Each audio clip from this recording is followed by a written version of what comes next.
Le voyage de Charles Baudelaire.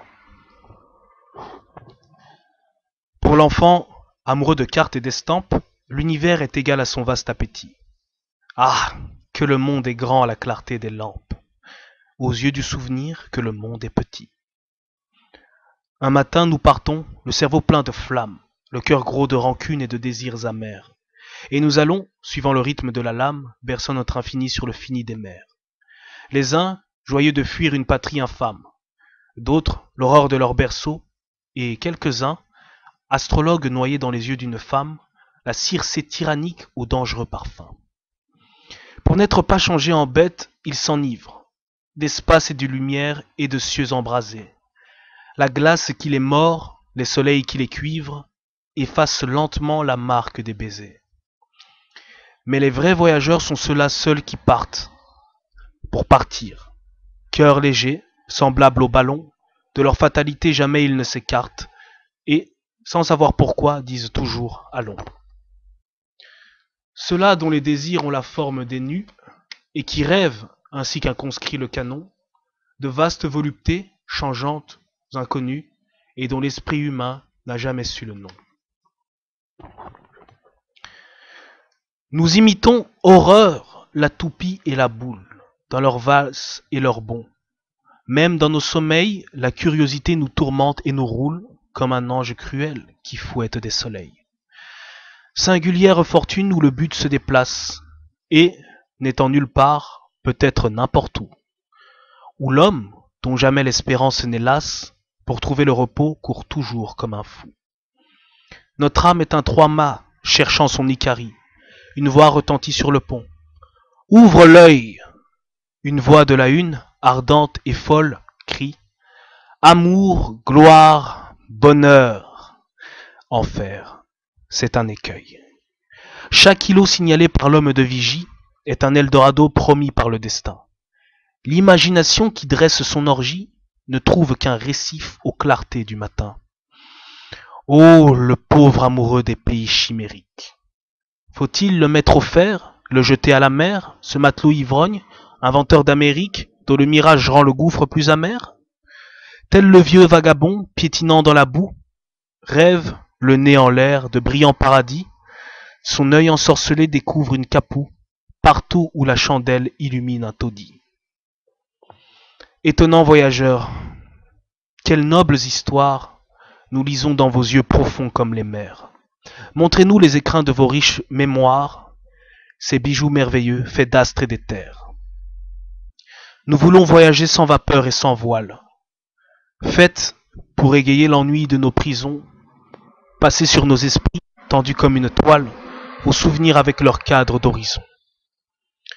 Dites, qu'avez-vous vu? Nous avons vu des astres et des flots. Nous avons vu des sables aussi. Et, malgré bien des chocs et d'imprévus désastres, nous nous sommes souvent ennuyés, comme ici. La gloire du soleil sur la mer violette, la gloire des cités dans le soleil couchant, allumait dans nos cœurs une ardeur inquiète de plonger dans un ciel aux reflets alléchants. Les plus riches cités, les plus grands paysages, jamais ne contenaient l'attrait mystérieux de ceux que le hasard fait avec les nuages. Et toujours le désir nous rendait soucieux. La jouissance ajoute au désir de la force. Désir, vieil arbre à qui le plaisir sert d'engrais, cependant que grossit et durcit ton écorce, tes branches veulent voir le soleil de plus près. Grandiras-tu toujours, grand arbre plus vivace que le cyprès? Pourtant nous avons, avec soin, cueilli quelques croquis pour votre album vorace, frères qui trouvez beau tout ce qui vient de loin. Nous avons salué des idoles à trompe, des trônes constellés de joyaux lumineux, des palais ouvragés dont la féerique pompe serait pour vos banquiers un rêve ruineux, des costumes qui sont pour les yeux une ivresse, des femmes dont les dons et les angles sont teints, et des jongleurs savants que le serpent caresse. Et puis encore, ô cerveau enfantin, pour ne pas oublier la chose capitale, nous avons vu partout, et sans l'avoir cherché, du haut jusqu'en bas de l'échelle fatale, le spectacle ennuyeux de l'immortel péché. La femme, esclave vile, orgueilleuse et stupide, sans rire s'adorant et s'aimant sans dégoût. L'homme, tyran goulu, paillard, dur et cupide, esclave de l'esclave et ruisseau dans l'égout. Le bourreau qui jouit, le martyr qui sanglote, la fête qu'assaisonne et parfume le sang, le poison du pouvoir énervant le despote et le peuple amoureux du fouet abrutissant. Plusieurs religions semblables à la nôtre, tout escaladant le ciel. La sainteté, comme en un lit de plumes, un délicat se vautre, dans les clous et le crin cherchant la volupté.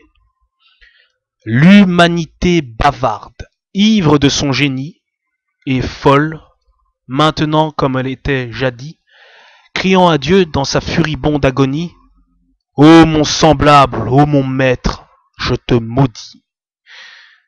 Et les moins sots, hardis amants de la démence, fuyant le grand troupeau parqué par le destin, et se réfugiant dans l'opium immense. Tel est du globe entier l'éternel bulletin. Amer savoir selon celui qu'on tire du voyage.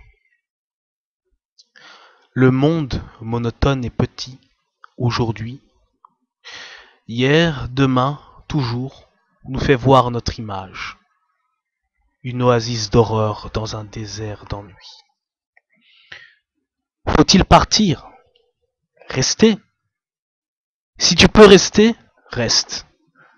Pars s'il le faut. L'un court et l'autre se tapit pour tromper l'ennemi vigilant et funeste.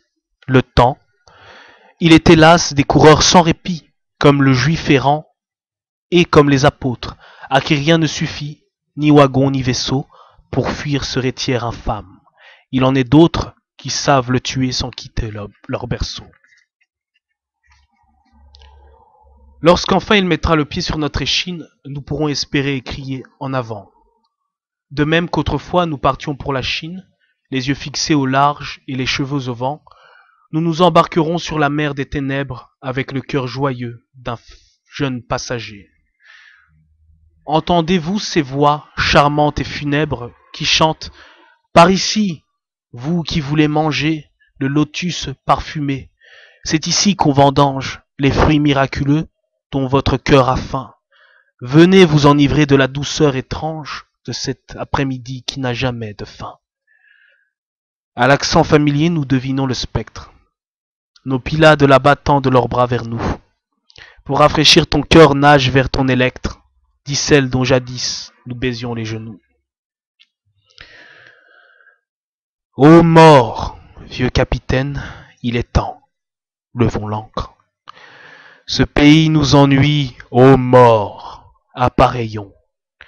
Si le ciel et la mer sont noirs comme de l'encre, nos cœurs que tu connais sont remplis de rayons. Verse-nous ton poison pour qu'il nous réconforte. Nous voulons, tant ce feu nous brûle le cerveau, plonger au fond du gouffre, enfer ou ciel, qu'importe,